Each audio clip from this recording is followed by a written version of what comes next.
Magandang tanghali mga boss. Yan, mayroon tayong i-check na isang truck. Ayaw daw mag-start. Ay, Diyos ko. Kaya problema nito. Walang power oh. Walang ilaw.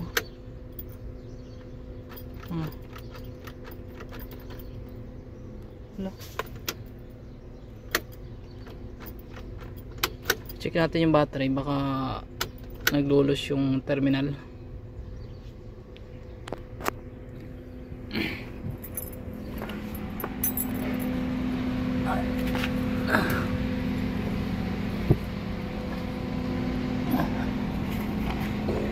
Ay naku po. Oh, ayan. Kita nyo guys yung battery nya oh.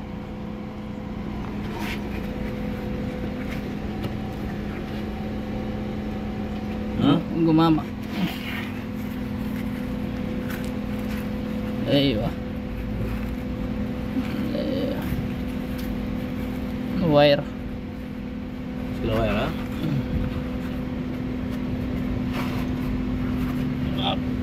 Siyan mapi power. Ayan, wala siya kuryente. Mugtapi. Ano? Lahat na dugo para lang. Ating nilinisin mo itong terminal. Ito kaya wala siya kuryente. Ayan ang problema boss. Tup, lari. Tup niya ano? So yung mga boss, no choice, kaya sinira ko na lang tong lock. Wala daw susi yung driver eh. Ayan.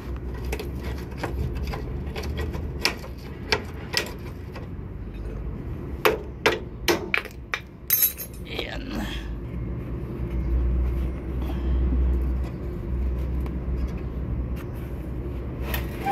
Naka po.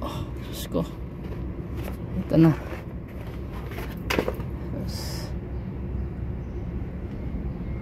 Ano pa, magkakakuryente yan.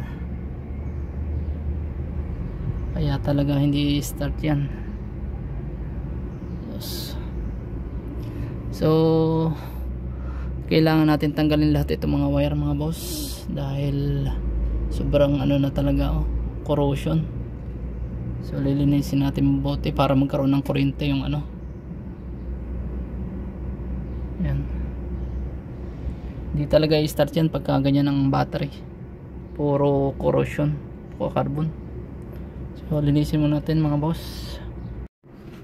Ay, tanggalin mo natin mga boss. At talagang sobrang ang corrosion nito. Sobrang yung carbon. Hindi talaga i-start yan mga boss.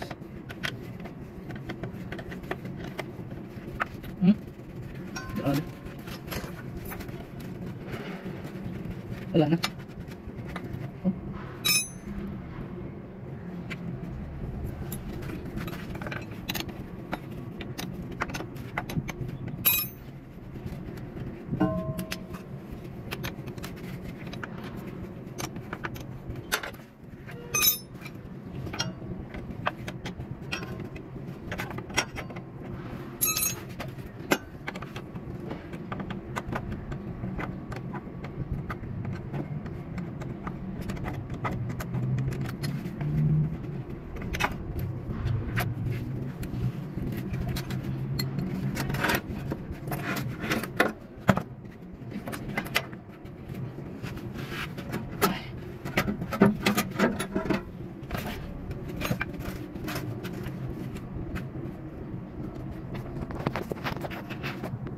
Ayan.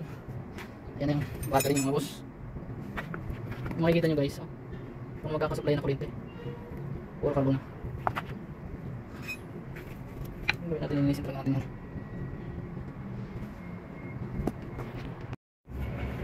Natin ng steel brass.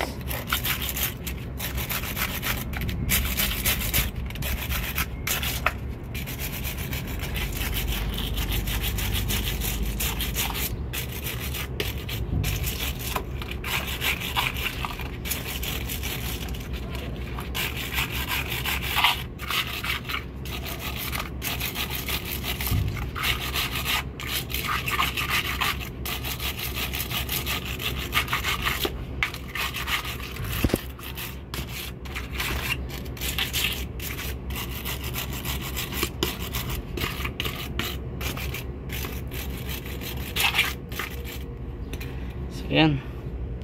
Okay na, ito naman yung ating lilinisin sunod. Pero kung mayroon tayo na terminal, check natin kung may spare tayo na terminal. Pabalta na lang natin ng wire o kaya ng terminal, mga boss. So yun mga boss, nalinis na natin itong battery. I-check muna natin yung battery kung okay yung voltahe. So gamit tayo ng tester natin, itong voltmeter. So ilagay natin ito sa positive, itong itim, tapos ito yung sa positive, yung pula. So yan ang reading mga boss. Reading niya ay 13. So ilo-load natin siya. Ito ang gamitin natin, yung switch. Makikita nyo guys yan. Ayan o, hindi siya bumababa. Ibig sabihin goods na goods pa yung battery, walang problema itong isang battery. So ito namang isa yung ating i-check. Ayan, negative, itong pula sa positive. Ayan, makikita nyo guys ang reading, malapit ng pumatak sa 13. Ayan o, so ilolod ulit natin. Ayan o, hindi siya bumababa ng berde. So goods na goods pa yung battery mga boss. So ang sira lang niya ay yung wire, puro carbon corrosion yan. So yun lang ang magiging problema niyan. So linisin muna natin yung terminal.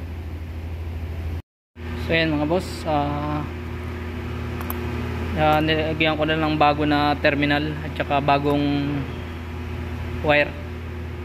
Yan, para wala nang problema.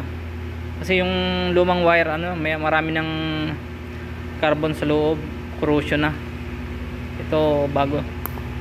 So yun, kakabit na lang natin mga boss. So yun mga boss, naikabit ko na yung battery at saka yung terminal. Yan, bago na yan. Ayos na yan, mag-i-start na yan mga boss.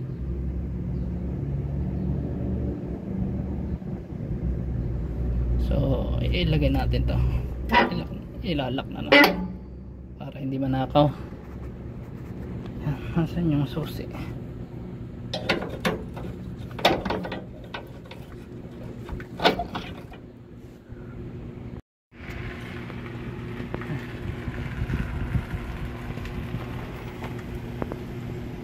Ayo.